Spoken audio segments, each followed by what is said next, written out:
நீங்கள் பார்த்துக் கொண்டிருப்பது உங்கள் விஜய்.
என்னப்பா கடையில யாராவது இருக்காங்களா? சொல்லுங்க. சந்தியா, நீங்க வீட்டுக்கு போங்க, இதெல்லாம் நான் பாத்துக்கிறேன். நீங்க போங்க.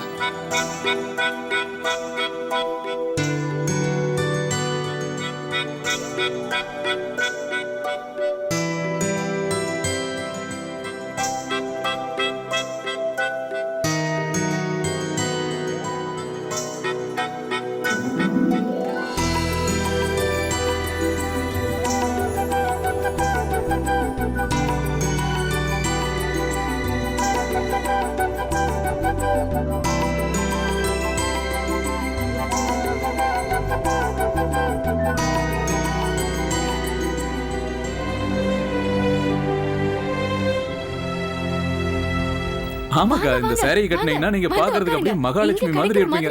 உங்களுக்கு இன்னும் நல்ல நல்ல புடவை எல்லாம் காட்டுறேன். நான் காட்டுறேன். இத பாருங்க, எவ்வளவு நல்லா இருக்கு பாருங்க. இந்த புடவை தான் இருக்கிறதுலயே அற்புதமான புடவை. எப்படி இருக்கு பாருங்க. இது எல்லாமே கையால செஞ்ச வர்க். இத கட்டிக்கிட்டீங்கன்னா பாக்க இத பாருங்க, ஜோதிகா மாதிரியே இருப்பீங்க. இது இப்ப லேட்டஸ்டா வந்த டிசைன். அண்ணா நான் கொஞ்சம் இருங்க, நான் கடை வந்துருச்சு.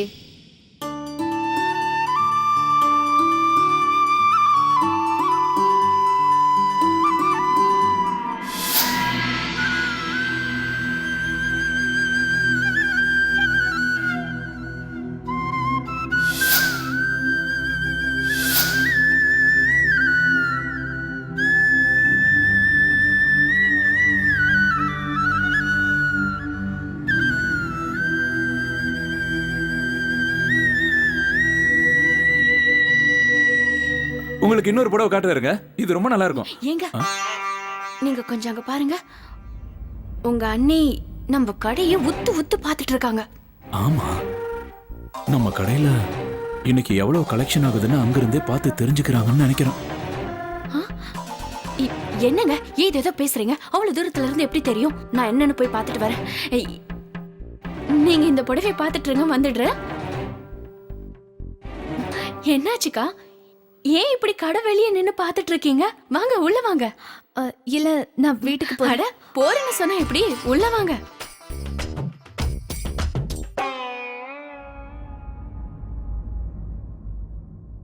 ஆனா இப்ப இங்க இவ்வளவு கூட்டம் இருக்குல்ல, இது எல்லாமே வேஸ்ட் கூட்டம்.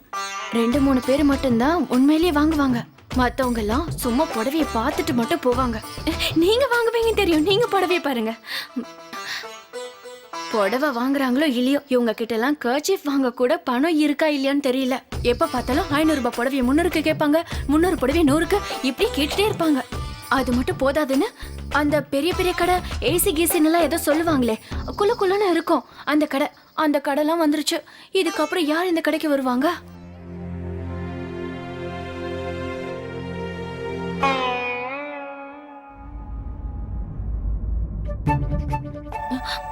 நிறைய பேர் கடனுக்கும் வாங்கிட்டு போறாங்க. 4 புடவை வாங்கிட்டு போனா அவங்க ஒழுங்கா ஒரு புடவைக்கு கூட பணம் கொடுக்கறது இல்ல. அப்புறம் லாபம் எங்க? வணக்கம் விக்ரம் சார். வணக்கம் சார், சொல்லுங்க. அருணாச்சல் ஐயா அனுப்புனாரு. உங்ககிட்ட வாங்கின புடவைக்கு பேமெண்ட் கொடுத்துருக்காரு. இந்தாங்க உங்க பேமெண்ட். அச்சோ. ம்.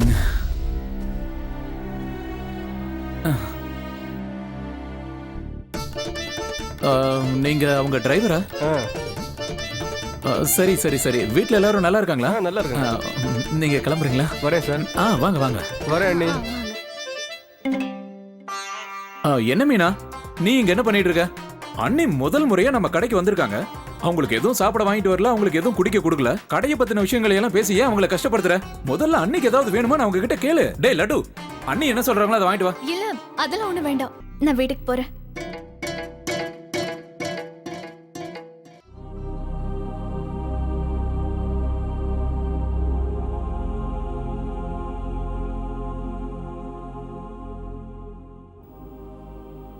அம்மா சந்தியா, சொல்லுங்க அத்தை. கடை மொத்தத்தையும் ஒழுங்கா சுத்தம் செஞ்சிட்டல? அரையும் குறையுமா எதையும் செஞ்சுட்டு வரலையே? அத்தை, அது வந்து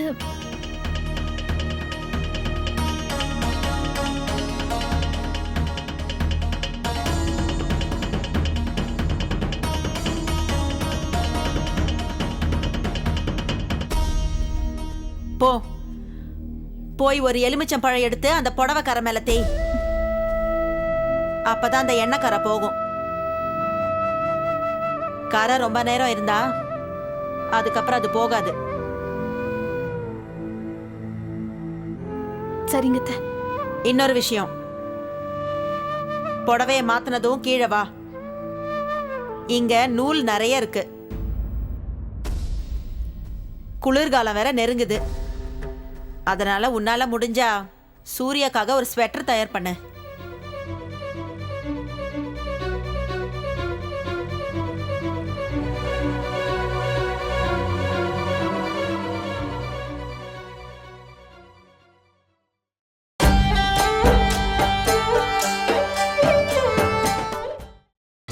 நீங்கள் பார்த்துக் கொண்டிருப்பது உங்கள் விஜய்.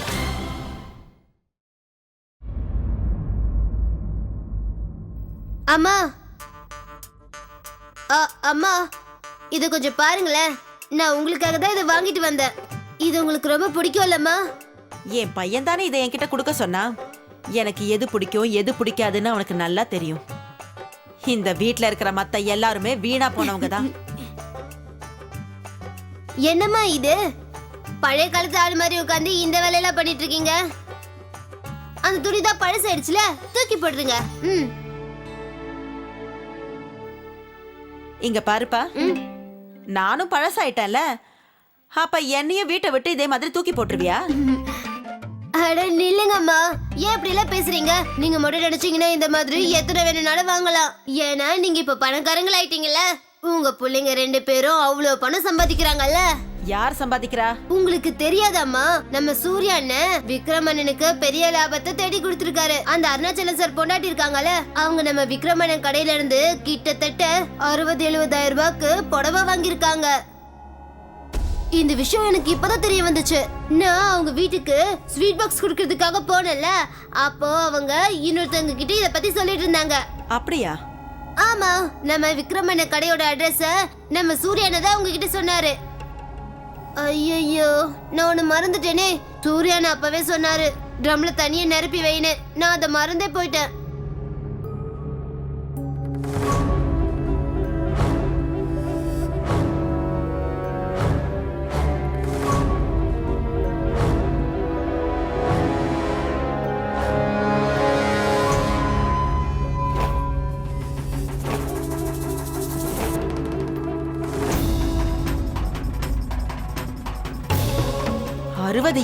ரூபாய் சம்பாதிச்சிருக்கான் விக்ரம். ஆனா இத பத்தி என்கிட்ட ஒரு வார்த்தை கூட சொல்லலையே. எப்ப பாரு கடன் அது இதுன்னு எதையாவது சொல்லிட்டு இருப்பான். ஆனா வந்த பணத்தை பத்தி எதுவுமே சொல்லலையே. கடையில வேற கூட்டம் ரொம்ப அதிகமா இருக்கு. எல்லாரும் வந்து புடவை வாங்கிட்டு தான் போறாங்க. ஆனா எப்ப பாரு இவன் கடன் இருக்கு அது இதுன்னு தான் சொல்லிக்கிட்டு இருப்பான். இதுல 8000 ரூபாய் இருக்கு.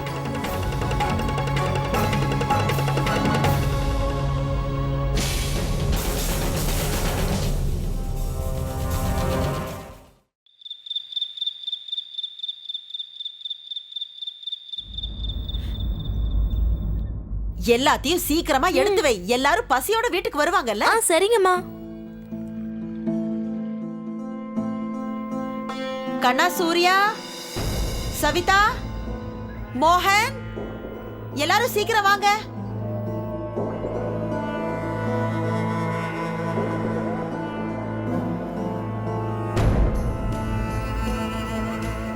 என்னம்மா இன்னும் அங்க என்ன பண்ணிக்கிட்டு இருக்க? சீக்கிரம் வேலையை முடிச்சிட்டு இங்க வா.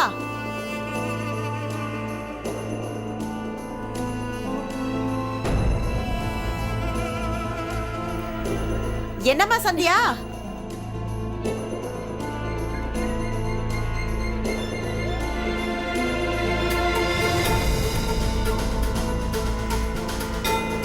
அம்மா சந்தியா, நான் சொன்னதே தப்பா போச்சு. அந்த வேலையை நீ விடு, அப்புறமா நானே வந்து செஞ்சுக்கிறேன். வா, முதல்ல இங்க வா. மோகன், சவிதா, எல்லாரும் சீக்கிரம் வாங்க, வந்து சாப்பிடுங்க.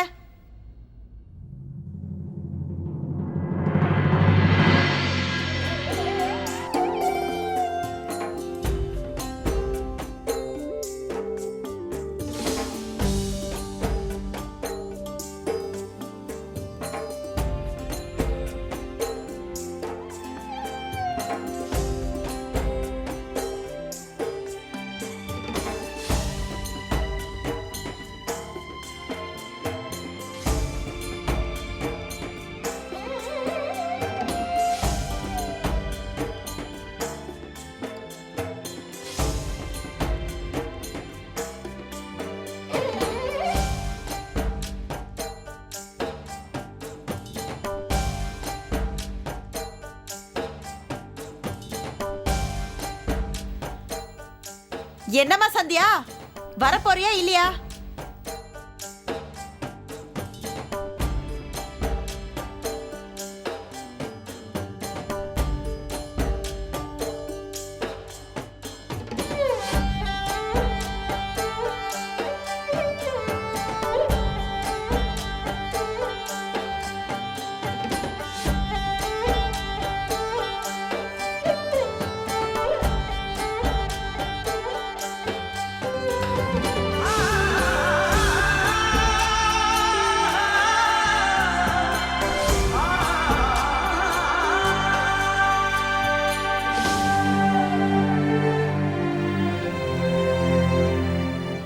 அம்மா மீனாட்சி, அவ விடியற வரைக்கும் அந்த வேலையை செஞ்சிட்டு இருப்பா. போய் அவளுக்கு உதவி செய்.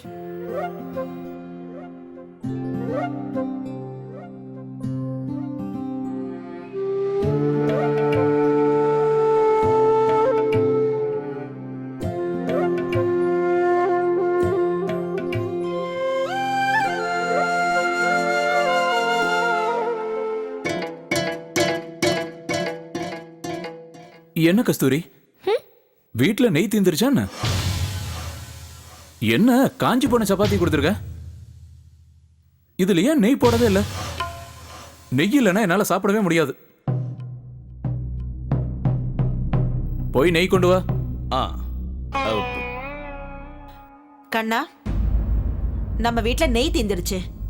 உன்னால வெறும் சப்பாத்தியை சாப்பிட முடியாதுல? அப்படின்னா ஒண்ணு செய், நாளைக்கு வீட்டுக்கு வரும்போது 15 கிலோ நெய் டப்பா வாங்கிட்டு வா. உனக்கு சப்பாத்தியில நெய் போடணும்ல, 15 கிலோ நெய் வாங்கிட்டு வந்தா சப்பாத்தியா அதுல முக்கி போடுறேன்.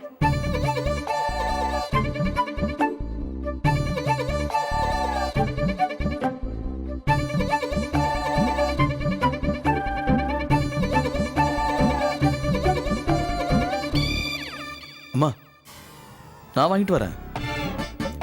வேண்டாம், இந்த முறை நெய் விக்ரம் தான் வாங்கிட்டு வரணும். நெய் மட்டும் இல்ல கண்ணா, இந்த மாசத்துல இருந்து வீட்டு செலவுல பாதிய நம்ம விக்ரம் தான் ஏத்துக்க போறான்.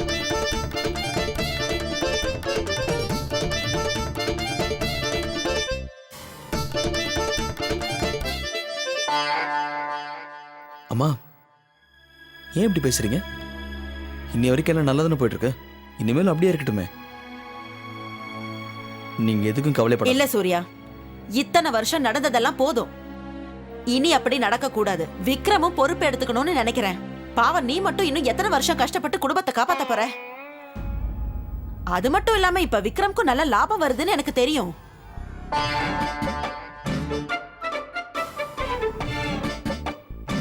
அந்த அகர்வாலோட பொண்டாட்டி நம்ம விக்ரம் கடையில இருந்து 60,000க்கு புடவை வாங்கியிருக்காங்களாமே.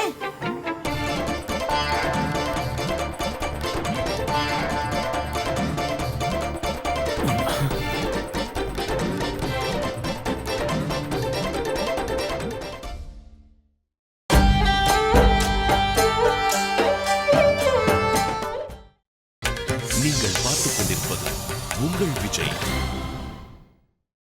நீ ரொம்ப சின்ன பையனா இருக்கும்போதே இந்த வீட்டு பொறுப்பெல்லாம் ஏத்துக்கிட்டு கஷ்டப்பட ஆரம்பிச்ச.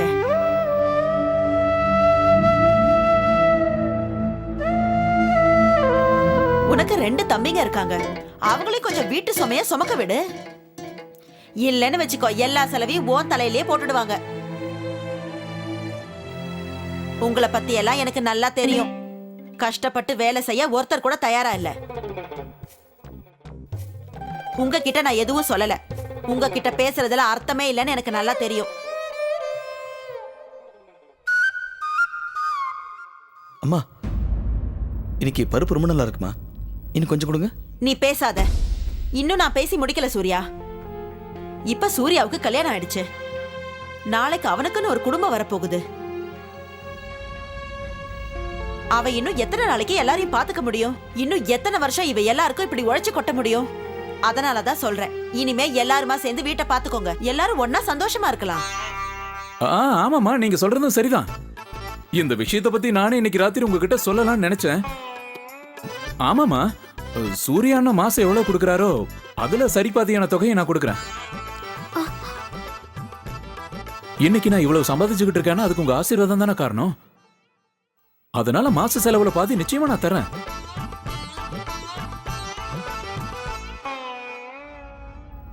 இனிமே எல்லாமே சரியாயிடுமா?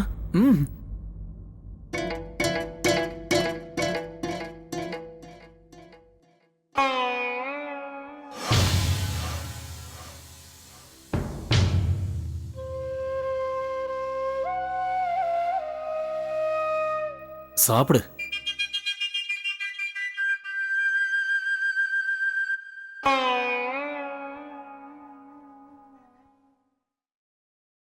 அண்ணி, நீங்க தூங்க எல்லாம் ரெடி பண்ணிட்டேன்.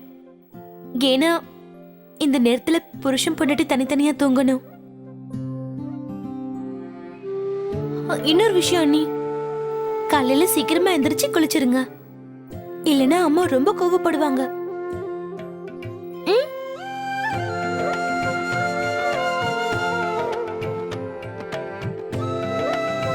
தண்ணிங்க வைக்கிறேன்.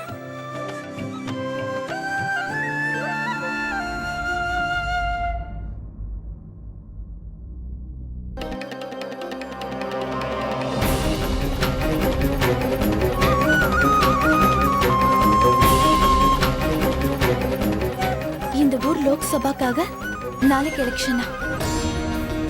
சந்தியா கண்ணா, ஓட்டு போடுறது நம்ம எல்லாருக்குமே இருக்கிற மிகப்பெரிய உரிமை.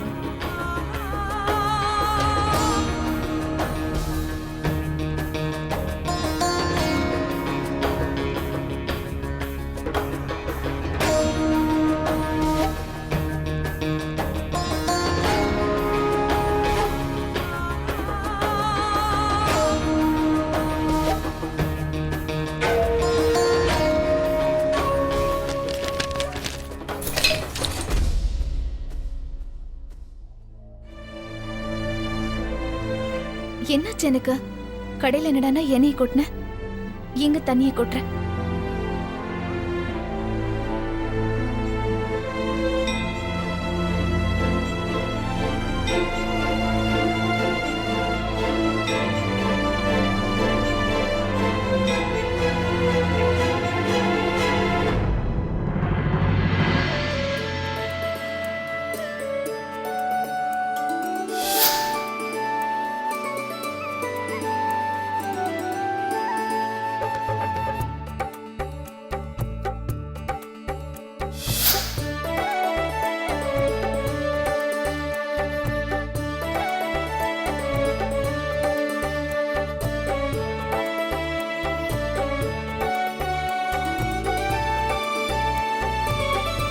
சூர்யானா, இந்தாங்க உங்களோட வெள்ளை குர்தா.